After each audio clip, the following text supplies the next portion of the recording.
Saw a particularly large shape run out of the gorse, take off and jump into the water and start swimming across.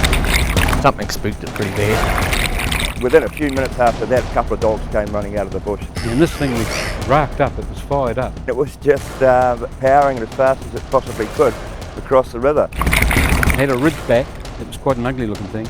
It was about as big as a coffee table. I knew there was trouble ahead for someone. A prediction that would later prove to be spot on. I got my binoculars up and then realised it was a rather large wild pig, and off it went across to the residential area. Within 15 minutes, that wild pig, a 70 to 80 kilogram boar, would run through the small town and bowl a fully grown man to the ground. Where it got me is so close to the femoral artery. In a confrontation which could have been fatal. It was quite horrific to go through. When you're staring at the thing and it's heading towards you and you haven't got time to react, it was so jolly fast.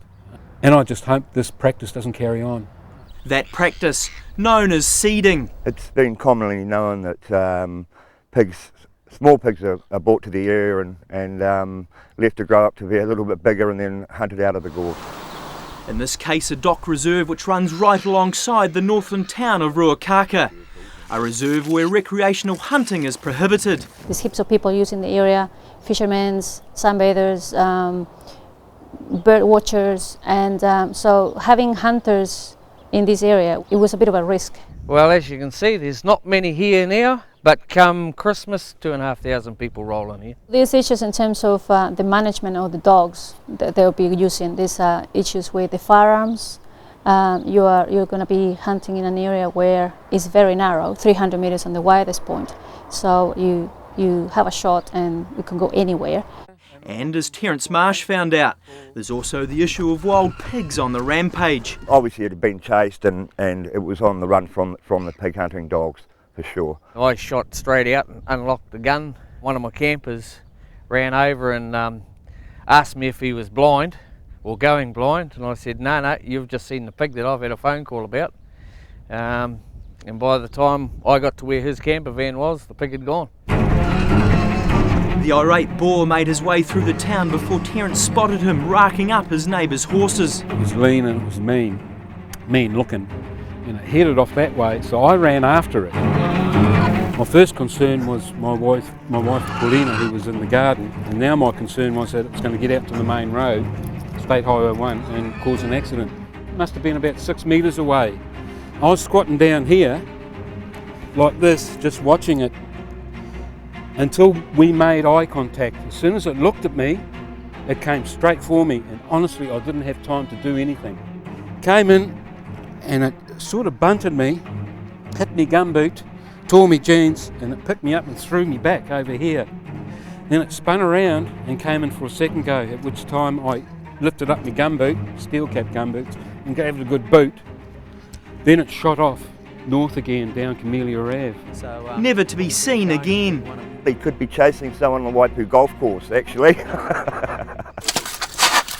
And Terence wasn't the only Ruakaka man to be attacked by a wild pig that week. We got a phone call from the neighbour and he said he'd had a wild pig in his sheep enclosure. We just thought we'd go over there and chase it away.